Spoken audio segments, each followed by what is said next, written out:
Olá, Shalom a todos do grupo de Kabbalah do Moré André Rosa. Me chamo Teone de Castro de Oliveira, sou aluno do Moré André Rosa. O mestre Moré André Rosa é um astrólogo, cabalista e mestre na Torá. Seus ensinamentos através de vídeos e aulas no canal do YouTube. Essas aulas são feitas de forma muito didática. Seus vídeos têm um conteúdo profundo e bastante maravilhoso. É de fácil entendimento e compreensão. Você vai se surpreender com a Torá e a Kabbalah de uma maneira nunca antes explicada. Vai abrir a sua mente e seu coração. Vai aumentar muito os seus conhecimentos na Torá e na Kabbalah. Também recomendo a você que faça o mapa astral. Se você deseja se conhecer, você vai se surpreender com tanto conhecimento de si mesmo. Tudo de forma clara e objetiva. Obrigado, Moré André Rosa, por partilhar seus conhecimentos.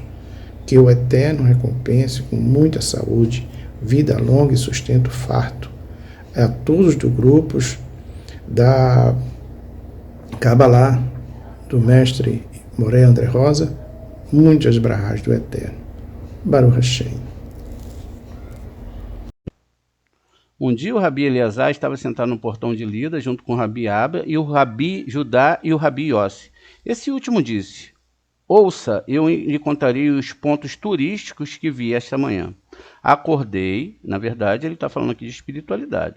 Acordei cedo e vi um pássaro que voou 3 vezes e desceu uma vez, exclamando: vocês, anjos celestiais das esferas mais elevadas, nesse dia 3 capitães celestiais vão ser elevados a governar a Terra. A gente sempre explica para vocês que lá no Terrilim 1, a palavra Bereshit, Deus criou 70 anjos das nações. Ou seja, dentro dessa divisão espiritual, essas nações, que são chamadas de desejos de recepção, existem 70 anjos. Esses 70 anjos, na verdade, assumiriam, durante essa história da humanidade, o poder. E aí o outro anjo seria destituído. Você vê isso muito claramente no livro de Daniel.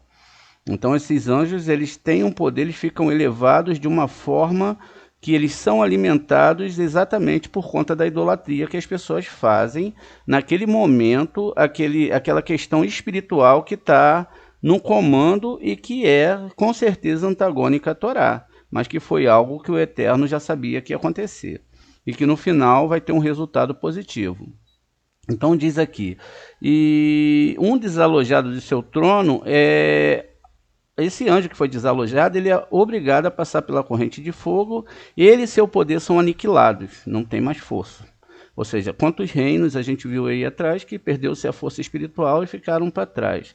Mas 3 poderosos pilares de grande altura ainda pairam sobre o mundo. E aí diz: eu atirei uma pedra no pássaro e gritei: pássaro, pássaro, diga-me quem são esses 3 que permanecem elevado e aquele cujo poder é tirado. Ele jogou 3 penas da asa direita e uma das asas esquerdas para mim. Não sei o que tudo isso pressagia, né, ou pressagia. Rabi Eleazar pegou as penas de Rabi Yossi, cheirou-as, e eis que o sangue saiu das suas narinas. Ele disse: verdadeiramente 3 governantes estão agora em Roma. Estão prestes a trazer o mal a Israel através dos romanos. Então ele pegou a pena da asa esquerda e cheirou, eis que um fogo negro irrompeu dela. Ele disse: o poder dos egípcios está chegando ao fim. Um rei romano está prestes a passar por todo o país do Egito. Veja, esse rei romano a gente já sabe quem é, não é? Não precisa falar nem citar o nome. E nomear governadores para ir destruir os edifícios e construir novos. Então ele jogou a pena no chão e os 3 que eram da asa direita caíram sobre o que era da asa esquerda. E quando estavam sentados, assim uma menina passou e recitou o versículo. Uma aflição no que diz respeito ao Egito. Veja, o Senhor cavalga numa nuvem veloz e virado ao Egito. Depois, isso é Isaías, lá no 19:1. Uma segunda criança passou e declamou, e a terra dos Egito será desolada. Ezequiel 29:9. Uma terceira criança passou e recitou, será que a sabedoria do Egito irá desaparecer ou desaparecerá? Jeremias, lá no 45:19. Então eles viram que a pena da asa esquerda estava queimando, mas não as 3 pernas da asa direita. Então veja, são 3 asas na mão direita, 3 na esquerda, sefirotes, lógico, não precisa falar, e que iriam funcionar dessa forma. O Rabi Eleazar disse, esses 2 incidentes, do pássaro e das crianças, são verdadeiramente e trazem uma profecia do alto, ou seja, é toda a mesma coisa. O santo e bendito seja desejou revelar os seus planos ocultos, como está escrito. Veja, o Senhor não fará coisa alguma sem revelar o seu segredo aos seus servos, os profetas. Veja, toda vez que for acontecer alguma coisa muito no futuro, esses servos, os profetas, segundo Amós 3:7, eles vão saber. E os sábios são, preste atenção, os sábios de Torá, eles são maiores do que os profetas. Veja, os sábios são maiores do que os profetas. Por quê? Porque o Espírito do Santo, deixa eu só conseguir marcar aqui, ó. O Espírito do Santo só repousa intermitentemente sobre os profetas, mas nunca abandona os sábios, porque eles, embora saibam o que está acima, o que está abaixo, mantêm isso em segredo. Quem sabe? Os sábios. O Rabi Yossi disse, existem muitos homens sábios, mas a sabedoria do Rabi Eleazar supera de todos eles. Veja, como que a Cabala, os nossos sábios, eles constroem isso. É verdade. Um profeta, para receber uma profecia, ele depende que o Espírito desça sobre ele e ele faça a profecia. O sábio de Torá, o Espírito de Deus nunca sai de sobre ele. Então, a todo momento, ele pode ver as coisas e ele pode chegar a uma definição muito profunda daquilo que está acontecendo. Muito bem, o Rabi Eleazar supera todos eles e o Rabi Abba diz, se não fosse pelos sábios, olha, se não fosse pelos sábios, os filhos do homem não entenderiam a Torá de Deus, os seus preceitos. O espírito do homem não seria diferenciado do espírito de animais. A gente deveria pegar isso aqui e fazer dias e dias de estudo. Se não fosse pelos morés de Torá, vocês não entenderiam a Torá de Deus. Vocês não entenderiam os seus preceitos e o espírito do homem não seria diferenciado do espírito dos animais, porque simplesmente nefesh. Não chegou no Urua, do entendimento, muito menos na Neshama, não conseguiu se ligar nesse mundo. Então, veja, o que os sábios que escreveram esse Taná estão falando? Para se valorizar os sábios de Torá. Se valorizar o máximo que você pode. Então, é por isso que esse Zohar, ele é super importante. É por isso que os moréis são super importantes. É por isso que se vocês estiverem a Kadosh Baruch Hu, o Santo de Israel, um dia vocês vão se tornar moréis. Demora um pouco. Então veja, o Rabi Isaac disse, quando o santo está prestes a punir uma nação, ele primeiro pune seu representante celestial, como está escrito. O Senhor punirá o exército do céu nos céus e os reis da terra na terra. Veja, então ele primeiro vai punir esse anjo, isso é o Isaías lá no 24:21, em que consiste a punição. Deve passar pela corrente de fogo, então seu poder desaparece. Imediatamente proclamado acima, e a proclamação ressoa em todos os céus até chegar ao ouvido daqueles que dominam neste mundo. Deles sai uma voz e percorre o mundo até chegar aos pássaros, às criancinhas e aos simplórios. Veja, então a gente tinha visto acima que Deus ele informa aos sábios, Ele pode também avisar os pássaros. A gente sabe que existem tisserufes dentro da Torá e as criancinhas. O que acontece aqui? O que Deus está falando aqui é que nada não vai ficar informado e que tudo que vai acontecer é aquilo que a humanidade espelha. O primeiro império egípcio, que foi feito aí um baseamento em cima disso, foi o primeiro império que a Torá descreve, não é? É lógico que lá atrás, com Abraão, ela também descreveu isso, que esse império viria. Qual era a ideia? Era em si o império egípcio? Não. Era o egocentrismo que existia naquele período, com a força que os astros davam àquelas pessoas. Israel estava lá dentro e eles eram um país de escravos, não é? Os egípcios, se você pega a história deles, vai ver ali como tudo surgiu, houveram muitas guerras, etc. Mas, na verdade, o que está se falando ali é sobre a questão do ego e também do ego que cresceu dentro dessas pessoas que fizeram essa nação.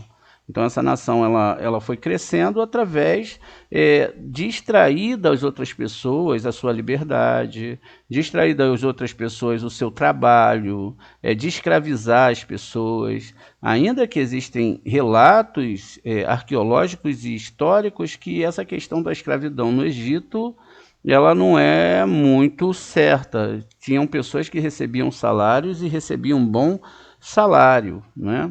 Muito bem. Mas a questão que está sendo definida ali é em cima daquele império. Logo passou aquele império, surgiram outros impérios, né? O Seleucida, o Babilônico, todos esses impérios eles vieram trazer o quê? O que estava passando na cabeça do ser humano, o que passa na cabeça do ser humano? As descobertas que ele faz, aquilo que ele entende naquele momento da realidade que ele vive. E por incrível que pareça, essa realidade que foi entendida naquela época, sentenciaram o fim de outras nações, ou seja, uma nação invadia a outra, colocava as suas ideias, os seus deuses, não é? E aí você pode perguntar como isso é inserido. Parem para pensar hoje. Nós temos uma sociedade, a nossa língua é grega, tem muito da língua grega, algumas poucas palavras hebraicas, então nós somos sentenciados também a estarmos sobre muitas coisas do Egito. Muitas invenções, muitas criações, mas a verdade é essa, né? O A é igual ao Aleph e igual ao Alfa também. Enfim, assim o é. E veja, nós temos no dia de hoje uma tecnologia muito elevada, uma ciência muito elevada, mas ainda somos sentenciados, a grande maioria, inclusive de pessoas que são culturalmente elevadas, cientificamente elevadas, entendem muita coisa, mas sentenciada a todo ano fazer uma festa com Papai Noel. Fazer uma festa com um coelhinho que bota um ovo. E etc. Tudo aí que você pode ver que não corresponde com as questões da Torá. Quando a gente fala essa questão, a gente vê a força que existe dentro desse anjo que está sobre esse aspecto. Esse aspecto são sentenciados por aquelas pessoas que estão dentro das festas que vieram do cristianismo. Seja, elas estão ali sentenciadas dentro dessa lógica mental. E praticamente é impossível você quebrar isso, porque isso passou a ser parte da cultura do nosso país. Então é natural que todo mundo nessa época viaje, que todo mundo vá beber muito, comer muito, trocar presentes, vão dar lá os 7 pulinhos nas ondas, vão fazer todas as suas mandingas. É lógico que a gente sabe também que o nosso calendário ele é lunisolar. Ele usa tanto a questão do Sol, mas ele usa principalmente a questão da Lua. Então ele não é somente solar. Mas existe um parâmetro, porque pelo menos eu, dentro desses 20 anos aí, ou sei lá, um pouco mais, um pouco menos, eu nunca vi Deus mandando ninguém comemorar nessa época o solstício e etc. Nunca foi falado isso, ainda que a Torá é um livro astronômico e também astrológico, possa-se dizer de passagem. Quando a gente olha para o livro de Daniel 7:25, não é? A gente vê lá que já estava configurado o que isso ia acontecer. Vamos ler aqui comigo. A gente já leu isso, mas como está dentro desse assunto, não é? Deus fala lá no início, ó, fiz os 2 luminares para controlar dia, meses e anos, são 2, não são um só. Então, é errado usar qualquer um desses 2. O Daniel 7,25 vai dizer o seguinte, ele diz aqui está Danilo, mas é Daniel. Veja só, aqui ele vai sentenciar o que vai acontecer no futuro. Quando ele diz que vai acontecer no futuro, ele está dizendo que isso já estava formatado para acontecer. Então, aqui, ó, vamos olhar aqui comigo.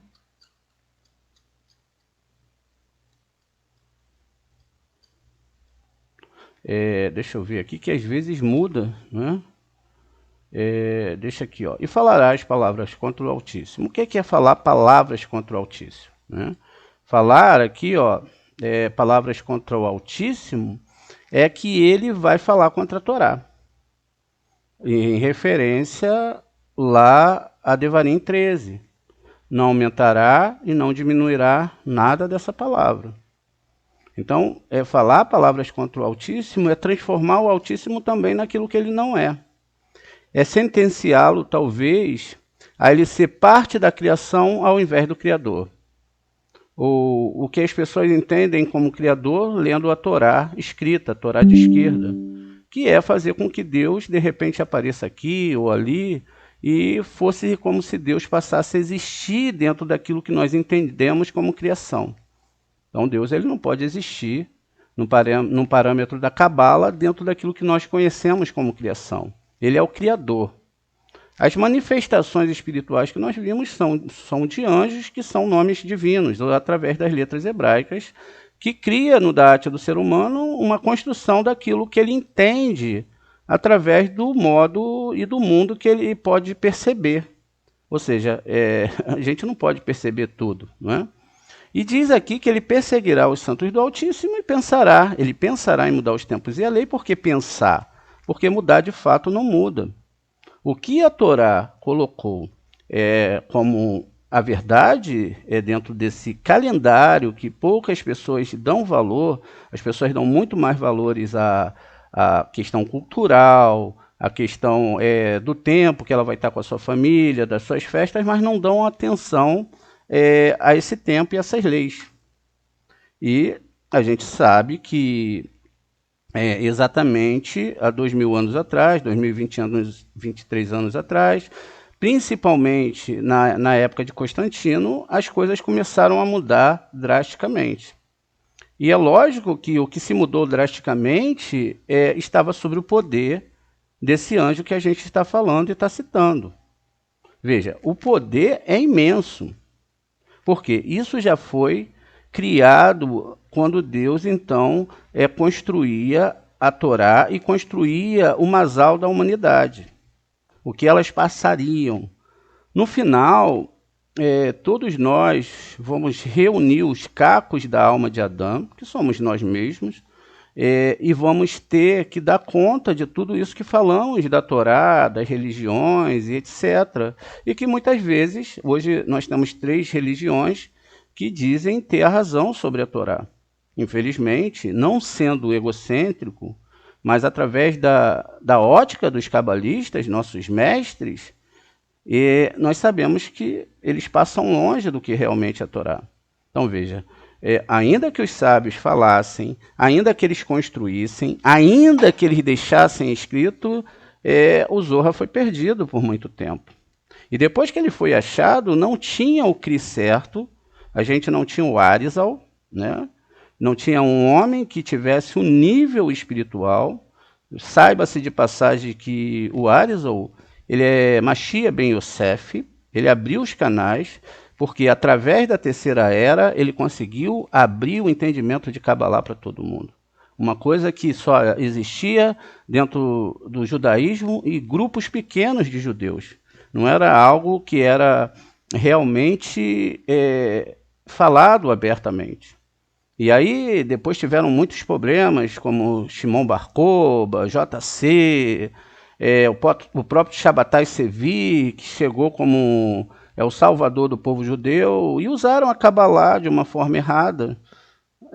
As argumentações cabalísticas, né? E muitas vezes usando até uma Cabalá que não existia, porque a Cabalá é doação, se você bota recepção, logo ela não tem nada a ver com Cabalá. Então, quando o Ari vem, ele mesmo seleciona as pessoas a quem ele vai ensinar. E ele descarta muitos rabinos, porque ele tinha como ler a alma da pessoa. Na verdade, se ele sentisse um pouquinho de recepção na pessoa, ele já naquela época não podia ensinar Cabalá. Inclusive, o próprio Ari é sentenciado à morte porque ensinou o Raí Vital algo que não era para ensinar naquele momento. Por isso que a Torá não é muito bem o que as pessoas pensam.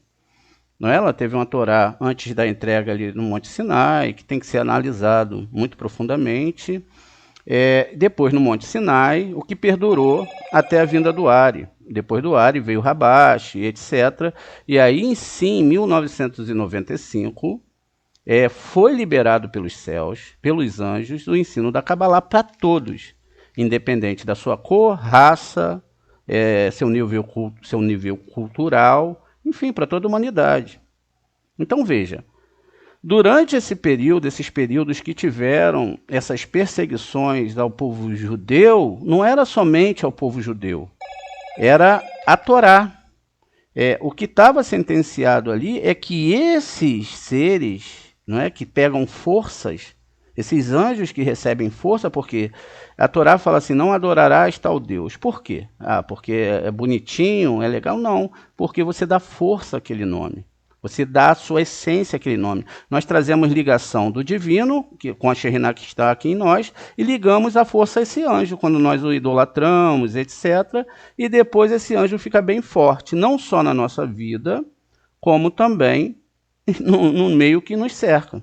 A ponto de nós não, a sociedade, aquela sociedade que está envolvida com aquele anjo, não poder viver sem falar no nome do dito cujo, seja onde for nesse globo que nós vivemos. Nós hoje temos 8 bilhões de seres humanos. Até a última vez que eu constatei, 2 bilhões e 200 milhões são cristãos. 1 bilhão e 600 bilhões e milhões são de muçulmanos. Então, 16 milhões de judeus, 900 milhões de budistas, 300 milhões de pessoas ligadas às religiões na Índia, e o resto se divide aí em mais 300 mil religiões que são espalhadas pelo globo. A questão aqui, a análise que nós devemos fazer é a seguinte, que a religião, ela sentencia a pessoa a ficar dogmatizada dentro daquilo que lhe é ensinado, sem fazer com que ela pense além, e que ela ultrapasse, né, a questão de pensar mais profundamente nas coisas, de descobrir uma Torá mais interna, de se capacitar a ir além do que os outros falam. Por isso que nós tentamos fazer com que as pessoas leiam em hebraico. Porque é muito difícil você chegar para os sábios hoje aí que tem na internet, as pessoas que estão na internet, falar para elas lerem em hebraico. Porque quando você pega o material de outras pessoas e quer discutir aquilo que outra pessoa escreveu, sem ao mínimo poder constatar se é aquilo mesmo que está escrito, você se torna mais tolo do que o tolo que não conhece. E aí você se torna absurdamente tolo. Porque você está defendendo o pensamento de outra pessoa dentro de um parâmetro que você não viveu. Viver de palavras de outras pessoas, sem experiências espirituais, diga-se de passagem, mas experiências dentro de um controle dentro da Torá é algo absurdo, porque é o que nós vemos a todo momento. A argumentação das 300 mil religiões que nós temos, e também das maiores religiões ligadas à Torá, são sempre em cima de aspectos internos, que a pessoa está muito bem, porque se tivesse muito mal não ficaria, ou a vazão que ela dá àquilo que ela acredita ser Torá. Nunca ninguém vai se sentir mal, exceto as cobranças espirituais, que o Zohar diz que um ou outro vai ser cobrado. Ou seja, se você vai nessas questões aí, um ou outro vai ficar endemoniado, um ou outro vai ser sentenciado a ficar numa escuridão interna muito grande, outros não. Outros vão ser poupados. Na questão da Torá, e por que eu defendo a Torá, é porque não existe um livro como a Torá. que é realmente um livro que não só fala de religião. Por exemplo, se a gente procura dentro da Torá, quando se inventou a lâmpada, vai estar lá. A morte de Marilyn Monroe vai estar lá. Do presidente Kennedy vai estar lá também. O afundamento do Titanic está lá codificado. Também vai estar codificado tudo que vai ser realidade no nosso mundo. E como a gente viu, todas as vidas, não uma, não duas, não a vida só do povo judeu, mas todas as vidas que entraram nesse plano está lá codificado. E aí você pode falar assim, mas Moré, como é que você pode certificar isso? Porque eu vivo isso todo dia. Eu vejo isso todo dia. Eu não estou ensinando aquilo que eu não vivo. Eu não estou ensinando aquilo que outras pessoas falaram. Eu estou ensinando aquilo que eu vivo e vejo. Mas vocês podem perguntar, as pessoas das outras religiões também não veem? Sim, Baruch Hashem, é o caminho delas. E eu não sentencio as pessoas a dizer que elas estão erradas dentro da sua realidade. Mas eu sentencio quando elas nunca pegaram a Torá para ler de verdade. Então, quando elas pegarem a Torá, entenderem esses aspectos dos próprios anjos, dos 70 anjos das nações, ter uma ideia completa de um todo da Torá. A Torá ela não pode ser dividida, ela não pode ser argumentada em pedaços, ela não pode entrar na filosofia, ela não pode entrar em argumentações que não fazem parte dela mesma. Ela tem que estar sempre dentro das linhas que foram colocadas pelos nossos sábios, que são os 32 caminhos de Torá e de Cabalá. O não conhecimento de um desses caminhos, conhecimento é quando você entende por onde você tem que ir, como que a coisa funciona, vai te levar a destruir vários mundos espirituais, dentro de você e dentro daquilo que você podia construir nesse mundo com a sua vida. E aí a argumentação agora já é muito séria. Por quê? Se eu me sentencio a não crer na Torá, se eu não entendo a Torá, se eu não estudo a Torá de acordo com aquilo que tem que ser, eu não conserto o que tem que ser consertado. E lógico, automaticamente, se existe alguma coisa boa em mim, um rachá até a 4ª geração, e uma pessoa um beonir, que é alguém intermediário, que não é rachá e nem é um tzadik, eu estou sentenciado a ter até 1000 reencarnações. Seja que minha alma é dividida ou não, seja no aspecto que for. E nós estamos aqui vivendo uma reencarnação. Cada um com seu processo, cada um com a sua missão e cada um com aquilo que deve ser consertado. Porque se estamos aqui, nós estamos para consertar. Nós estamos para examinar o que tem dentro de nós, principalmente o que diz respeito ao ego, e começar a nos avançar para a divindade, para que nós possamos perceber o que realmente está de errado dentro da pessoa. E só existe um caminho, né? Segundo a Torá. Você estudando essa Torá dia e noite. Gente, a gente para essa aula agora. Não é? A gente volta 11h10, tá bom? Aguardo vocês.